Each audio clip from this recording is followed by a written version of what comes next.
Qu'est-ce que la culture? Qu'englobe-t-elle? Qu'est-ce qui fait partie du monde culturel et qu'est-ce qui n'en fait pas partie?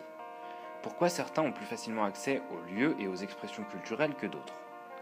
Des questions qui n'en finissent pas. C'est pourquoi nous avons décidé d'aller à la rencontre de multiples acteurs pour tenter d'éclaircir ces nombreuses interrogations.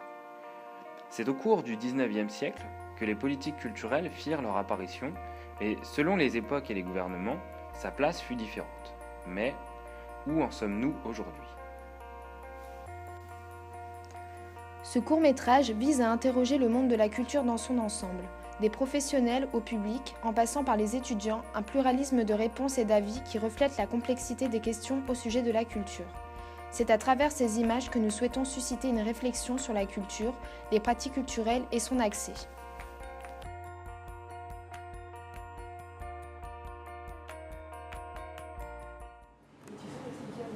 C'est un vaste sujet, ma foi.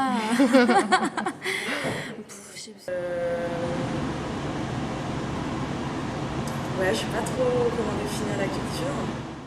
En général, la culture, elle vient de son environnement, je pense, familial. C'est ce qui rassemble. Pour moi, c'est ça. C'est avant tout un rassemblement au niveau de pratiques, ou alors d'idées ou de pensées, une mémoire aussi. C'est une mémoire mais qui n'est pas morte. C'est une mémoire dans laquelle on peut puiser pour construire de nouvelles choses. Ça, c'est vraiment ma définition de la culture. La culture, c'est tout ce qui englobe les arts, cinéma, littérature, mais aussi toutes les coutumes d'une population étrangère ou la nôtre. Après, il faut pas oublier que le terme de culture a deux grands sens, hein, comme on l'a vu.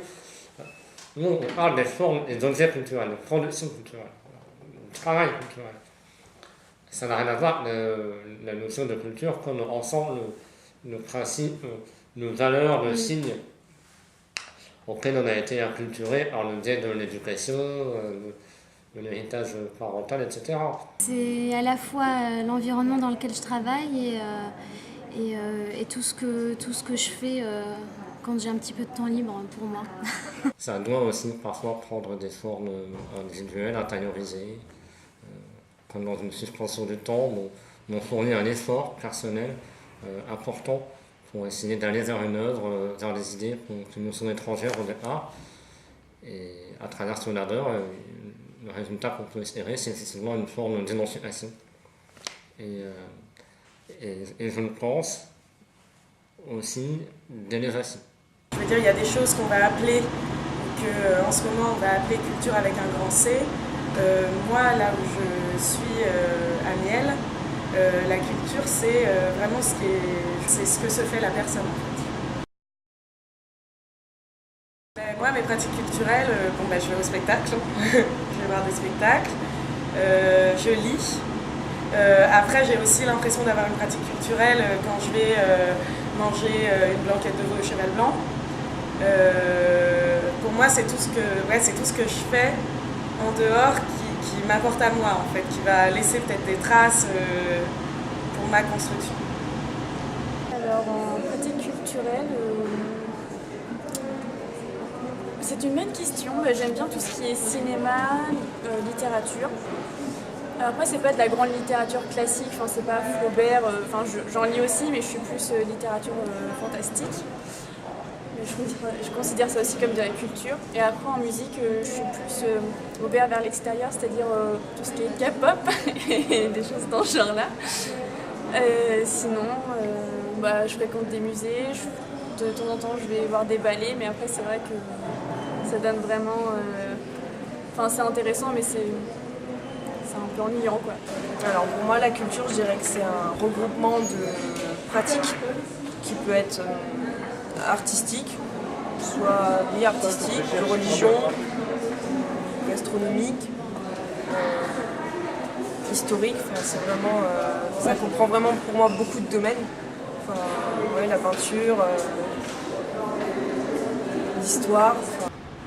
Moi, pour les pratiques culturelles, c'est plutôt aller au cinéma, au théâtre, voir des spectacles de danse. Après, quand j'étais au lycée, j'ai fait beaucoup de danse aussi, donc ça j'ai arrêté au moment des études supérieures parce que j'avais plus le temps. Mais enfin voilà, c'est un peu tout ce qui est spectacle, art vivant et cinéma que je considère comme des pratiques culturelles. Et moi, ouais, tous les jours en fait. Parce que c'est pareil, j'essaie d'aller au plus au théâtre. J'essaie, pareil pour le cinéma, après, pratique culturelle, ouais, un peu dans tout ce que je fais en fait. J'ai l'impression qu'il y a de la culture partout, le fait d'écouter la musique dans le métro, je sais pas, pour moi, j'ai l'impression que tout ce que je touche est un peu autour de ça. La démocratisation culturelle, pour moi, c'est l'idée de rendre visible et accessible une proposition culturelle et qu'elle soit accessible à tous. C'est-à-dire qu'on n'ait pas besoin d'avoir tel ou tel code, etc., pour pouvoir rentrer dans un lieu, par exemple. En fait, y a des gens qui ont l'impression qu'ici, c'est pas pour eux. Je n'ai jamais la prétention de dire cette structure, c'est ta structure. Mais par contre, tu peux rentrer dedans. Donc du coup, l'accès au lieu, ça passe par ça. Tu fais découvrir juste l'espace dans lequel tu travailles, les gens avec lesquels tu travailles. Et après, c'est pouvoir politique tarifaire, etc. Où là, on s'adapte. Et ensuite, tu travailles sur l'accès aux propositions artistiques. Tu as vraiment le lieu et les spectacles, l'esthétique. Tu vois, et donc, elle est présente, c'est-à-dire que, oui, c'est là. C'est-à-dire qu'il y a des gens au quotidien qui travaillent là-dessus.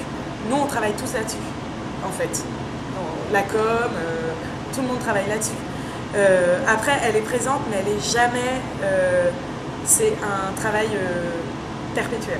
Alors, il y a déjà des gens comme moi qui sont vraiment au contact des visiteurs, qui sont vraiment au contact des groupes et qui peuvent, en fait, établir un lien entre ce qui est donné à voir et ce qui peut être... perçu, donner les petites clés en fait qui permettent de pouvoir avoir un tableau d'art abstrait qui d'un seul coup va être accessible en fait, simplement en ayant donné un ou deux petits indices, une ou deux petites clés qui permet en fait de rentrer dans l'œuvre. C'est une idée qu'effectivement il y a une culture qui est bonne, qui est haute, qui est universelle et qui doit, c'est le rôle des politiques et les institutions, être diffusées largement pour être rendues accessibles à tous. Du fait du poids de ces établissements qui sont nés à l'époque où autour des idées de démocratisation culturelle, on continue à en faire beaucoup. Et pourtant, elle n'a pas de bonne presse. Ce qui fait classe, c'est pas ça. Ce dont on parle dans les médias, ce dont on met en valeur, c'est plutôt de l'événementiel, le spectacle vivant à brancher, c'est par exemple la politique culturelle de la ville de Lille, par exemple, qui est orientée plutôt sur un élargissement des pratiques, en tout cas pas sur l'idée de démocratiser une autre culture qui serait préexistante. Bon. En tout cas, là, dans mon travail, je continue d'essayer d'être inspiré par ces idéaux-là. Voilà. Mais je n'en fais pas la grille de lecture définitive de l'action de mon équipe. Je considère que Racine est un génie absolu, dans un domaine de Molière, de Voltaire, etc. Très peu de gens lisent Racine, Molière, Voltaire. Je le regrette énormément. La médiathèque joue sans doute peu de rôle dans le fait que les gens en lisent plus ou moins. C'est gravissime. Je suis désolée, mais cette histoire de démocratisation de la culture, ça sonne un peu vraiment conceptuel pour moi. J'ai l'impression qu'il y a... C'est pas un truc nouveau et c'est pas un truc... Je crois qu'on a un peu mis ça à la mode et on le galvanise un peu. Il me semble que de tout temps, il y a toujours eu les institutions et puis les lieux en marge et les démarches plus marginales avec des propositions tu vois, qui vont un peu à l'encontre de contre-culture et un peu underground. Et je pense que de tout temps, il y a toujours eu aussi des envies d'aller à la rencontre de l'autre et de rendre accessibles les œuvres. Et je n'ai pas l'impression qu'aujourd'hui, on est plus rendu la culture accessible qu'avant.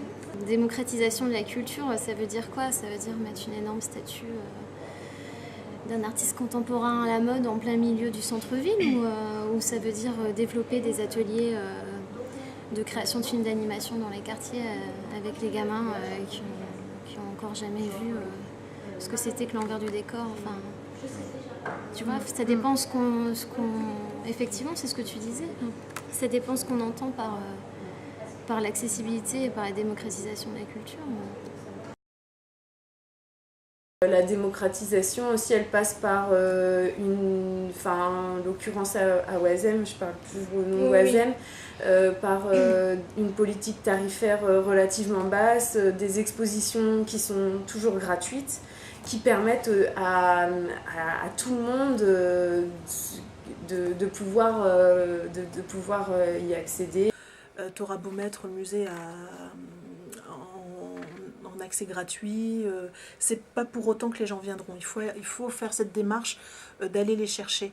Même si justement les musées, enfin ce qui est le cas du musée Matisse, a une grille comme ça tarifaire où chaque circonstance peut, chaque cas personnel peut trouver un petit tarif réduit ou quelque chose comme ça qui fait que c'est bonus quoi. Les tarifs, c'est exactement la notion de base de la démocratisation culturelle. Il faut rendre la culture accessible en la rendant économiquement abordable. Et personnellement, je ne suis pas un grand défenseur de la gratuité. Je ne pense pas que la gratuité soit une valeur appréciée dans notre société. Je pense qu'aujourd'hui, ce qui est gratuit n'est pas valorisé. Ce qui est ayant, le fait même que ce soit ayant, le rend désirable l'objet. Et d'une part, et donc génère peut-être une forme de respect à l'égard de cet objet. C'est vrai que je suis pas du tout pour la gratuité. Je trouve que c'est bien aussi de participer, c'est aussi une histoire de reconnaissance, d'abord de participation active du public, et que ça soit pas juste un produit de consommation et de flux comme on peut en être abreuvé partout. Donc il y a cette dimension d'implication et puis il y a aussi cette dimension de reconnaissance, même si, encore une fois, même si c'est dérisoire, même si c'est 1 ou 2 euros, de reconnaissance aussi d'un travail artistique de l'autre côté qui est fait. Je ne crois pas que ce soit valoriser la culture pour ce que c'est. Enfin moi, en tout cas, c'est pas l'idée que j'en ai. La gratuité, je trouve que c'est... Ouais, non, je sais pas trop... Je crois pas que pour l'accès à la culture, c'est sûr, ça va faciliter des choses, mais après, pour moi, en fait, quand on paye un spectacle, en fait, on s'engage, il y a une forme d'engagement, il y a une forme de soutien. Je ne crois pas que la gratuité en tant que telle, ça va faire rentrer les gens dans la salle. Les gens vont avoir plus de facilité à venir. Mais en fait, moi, ce que j'ai envie, c'est quand je propose qu'on s'engage là, en tout cas sur cette représentation-là. Ben, c'est le citoyen. Si on veut vraiment croire à la République, à la démocratie, aux valeurs de nos sociétés, c'est le citoyen à la base de tout. Je pense que c'est lui qui a les clés.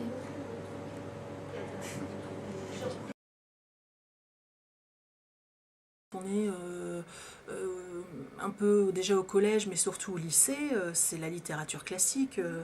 Pour moi, ça c'est un modèle de culture légitime parce que c'est un modèle, enfin c'est plutôt quelque chose qui est imposé par, enfin c'est des choix qui ont été faits par certains dirigeants au niveau de l'État. C'est vrai que les lycéens apprennent à décortiquer des textes littéraires, des textes dits classiques, donc qui font partie du patrimoine. Pour moi, ça c'est une culture légitime. C'est un petit peu presque imposer une certaine portion de tout ce qui est culturel, mais on n'en prend qu'un tout petit morceau et puis on l'impose un petit peu. Je pense que oui, c'est le bon sens de dire que tous les objets, toutes les idées culturelles ne sont pas connotées de la même manière dans notre société. Encore aujourd'hui, dire qu'on va écouter de la musique classique c'est connoté d'une certaine manière, tandis qu'on écoute du rap, c'est connoté d'une autre. Par contre, je ne pense plus que comme c'était le cas il y a 40 ans, il y en a un qui soit considéré comme vraiment supérieur à l'autre.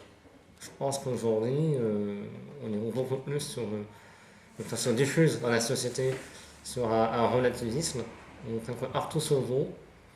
Le fait même de dire que quelque chose est meilleur qu'une autre est un peu suspect et qu'il est vraiment de retour, ce qu'on attend aujourd'hui, ce qui fait classe, c'est de dire qu'on s'intéresse à tout. En fait, non, j'ai pas l'impression qu'il y a des types de pratiques qui soient plus légitimes les uns que les autres. Je pense que c'est de là où tu te places. Moi, à mon avis, c'est de là où tu te places. Enfin, je pense. Hein. Si je dois répondre d'une manière, peut-être qu'il y a des pratiques qui sont plus légitimées. Par exemple, les politiques culturelles ou l'État, c'est vrai qu'on met en avant certains types de pratiques culturelles.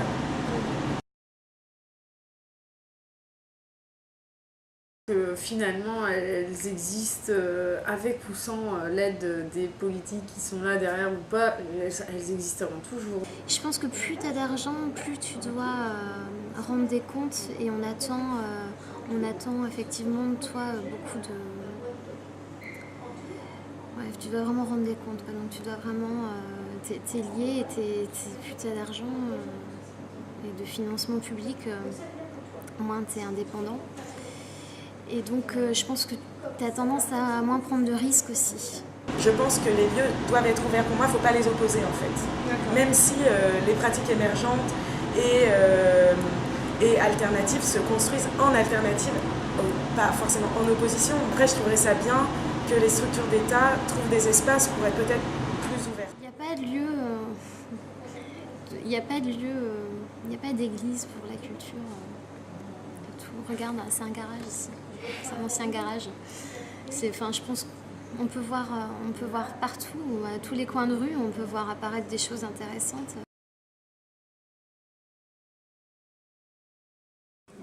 Donc de manière tout à fait personnelle, moi je considère qu'il y a des publics. Et je crois même que ce serait faire une grave erreur de considérer qu'il n'y ait qu'un seul public, parce que ça voudrait dire qu'on aborde toutes les personnes de la même manière. Et c'est faux et archi faux. On peut, pour ma part, toujours, on ne peut pas s'adresser de la même manière à un enfant qu'à un adulte déjà. Donc pourquoi on le ferait aussi avec une personne, allez, je vais dire érudit, qui connaît, qui est déjà une grande étendue de savoir dans un domaine, je ne vais pas pouvoir m'adresser de la même manière à cette personne qu'à un novice, quelqu'un qui n'y connaît rien. Donc c'est important, parce qu'on est encore dans le domaine de l'humain. Parce que si on considère qu'il n'y a qu'un seul public, dans ce cas-là, les gens qui sont comme moi, on les fait tous sauter, puis on les remplace par des machines. Et puis comme ça, il n'y aura qu'un discours. Oui, tu as des publics, en fait. Il y a vraiment des publics. Après, on peut les... Alors là, tu peux les mettre dans des catégories, des machins, tu peux faire des croisements qui rassemblent tout le monde. Pour moi, il y a des publics. Il n'y a pas un public. Et justement, l'idée, c'est de croiser les publics. En tout cas, dans une médiathèque, il y a résolument des publics, c'est sûr. Il y a des gens qui viennent chercher des choses très différentes. C'est certain. Entre venir emprunter un roman policier, accompagner son enfant voir une exposition d'illustration de jeunesse, écouter une conférence d'histoire ou consulter des archives anciennes, les attentes, indépendamment de background sociologique de la personne, les attentes, elles, sont très très différentes. J'aimerais bien qu'il y ait un public uni, avec toutes ces disparités, mais en tout cas qu'on s'adresse à tous de la même façon. C'est pas vrai du tout, c'est impossible de considérer le public comme une entité à part entière. Mais après, de là à communiquer en ciblant... après, c'est une question complexe parce que clairement, selon nos sorts de projection, on sait qu'on va plus s'adresser à tel ou tel public différent. Mais on ne va pas s'enfermer avec ce public-là et c'est tout. Encore une fois, moi mon intérêt c'est que, ok, on sait que si on fait Une soirée, c'est difficile à dire. Une soirée littérature, on va avoir plein de gens qui sont déjà sensibilisés à la littérature qui vont venir. Tout mon intérêt, c'est d'aller chercher tous les autres, justement. En gros, ce qu'on fait pour donner envie, c'est vrai que nous, dans le travail de relation avec les publics et sur le territoire, le travail de médiation, on propose. Je veux dire, la démocratisation culturelle, ce que ça permet, déjà ça a permis des métiers comme le nôtre, où en fait ça permet d'aller proposer. Un des espoirs de Médiathèque, c'est de tendre à créer des liens entre ces publics. Le mythe que je défends, que j'adhère, de la rencontre fortuite. Je viens chercher un roman policier, mais par hasard, grâce à l'architecture du lieu, ou grâce aux professionnels qui sont en place et qui en alertent, je découvre qu'il y a aussi des livres d'art. Donc je suis venu chercher quelque chose, je repars avec une autre offre culturelle, et cette rencontre fortuite, elle a été permise par la politique culturelle. Ça te propose peut-être une manière différente de voir le monde dans lequel tu vis. Alors ça fait un peu cuicui les petits oiseaux, hein. Peut-être qu'un jour ça va changer, mais pour l'instant je crois vraiment à ce que je dis. J'ai vraiment l'impression de faire ça, de proposer une vision du monde. L'effet aussi, je pense qu'il y a cet effet de dérangement, pas dans le sens faire chier, hein, encore une fois, mais sortir de ta case. Se faire un avis sur les choses, enfin un sens critique, je pense que c'est ça le plus important, c'est plus on voit des choses, plus on peut après participer à un débat. Enfin je pense que ça permet en fait d'élargir son champ de connaissances. Mais après, tu as des effets super immédiats. Hein. Je veux dire, tu as des gens qui n'auraient jamais discuté les uns avec les autres, qui sont là, à la sortie du spectacle. Et le pire, c'est les spectacles les plus durs. Alors là, ceux qui énervent, tu vois, mais là, ça parle, tu vois. Et ça, c'est un effet immédiat, quoi. Dans la manière d'être, ça t'aide à plus t'exprimer, être plus ouvert aux autres, tout ça.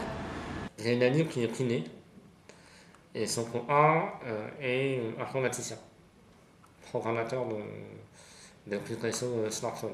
Clairement, c'est un des gens qui lisent énormément de romans, énormément de littérature, et c'est un des personnes qui vont avoir la démarche forcément spontanément d'aller se cultiver entre guillemets en allant voir des expos, etc. Je leur ai recommandé un livre d'un romancier que j'estime énormément, Stéphane Honorine. Ses amis ont adoré. Ils en ont lu 3 autres d'un coup. Et une fois ou deux, ils en ont reparlé 1 an après. Ça veut bien dire que ça a laissé une trace. Bon. J'ai jamais parlé 1 an après avec un copain dans l'épisode de Doctor Who, de Sherlock ou des experts. Moi, je travaille ici au musée Matisse depuis 2002. Je suis soutenue par ma responsable, par mes collègues. Enfin, on est une équipe cohérente et qui avons conscience de faire du bon travail parce que on travaille sans arrêt à la conception d'ateliers, des parcours de visite, on se remet sans arrêt en question. Enfin, notre travail, on le remet sans arrêt sur la table pour le perfectionner, l'améliorer. Et pourtant, dans cette grande maison qu'est le Conseil général du Nord, j'ai l'impression d'être invisible, justement. C'est vrai que c'est quand même complètement ahurissant que depuis 15 ans, je suis vacataire. Je suis investie, mais pourtant, j'ai l'impression de ne pas avoir la reconnaissance de ma hiérarchie. Mais quand je parle de la hiérarchie, c'est celle qui est vraiment tout en haut de la pyramide, au niveau du Conseil général du Nord. On a trop tendance, nous les acteurs, à penser notre action à destination du public, des gamins, quoi, en termes de démocratisation culturelle notamment. On pense, qu'est-ce qu'on va faire pour les jeunes, qu'est-ce qu'on va faire pour les pauvres, disons ça autrement. Et en réalité, vous faites une réunion de travail où vous avez 10 acteurs, 10 directeurs de structure. Tout le monde va partager cette idée-là que la culture est fondamentale, mais c'est toujours pour les autres, pas pour soi. Et chacun, individuellement, chaque directeur de structure, et a fortiori tous les animateurs, tous les collaborateurs, les collègues dans les équipes sur le terrain, eux, on oublie que eux aussi, et nous aussi, nous avons besoin d'être en éveil culturel. Définir et parler de la culture n'est pas une tâche facile. Le plus complexe est de vouloir parler de culture au travers d'une vision unique et de tenter de trouver des solutions pour réformer les politiques culturelles, notamment dans le but de rendre la culture plus accessible et de reconnaître un plus grand nombre de pratiques.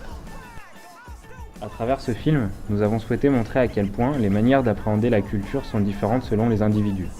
Chacun fonde sa propre vision de ce qu'englobe la culture, de l'état actuel du monde culturel, des manières d'améliorer les politiques culturelles, des solutions pour rendre ce milieu plus accessible. Il n'y a pas de vision unique lorsqu'il s'agit de parler de la culture. Les solutions face aux problèmes sont différentes selon les individus et leur façon de penser. Par les différentes prises de position des acteurs, nous avons tenté de faire dialoguer les points de vue, les prises de position, les craintes, les réticences et les espoirs de voir le monde culturel évoluer.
Promotion du patrimoine à Cambrai.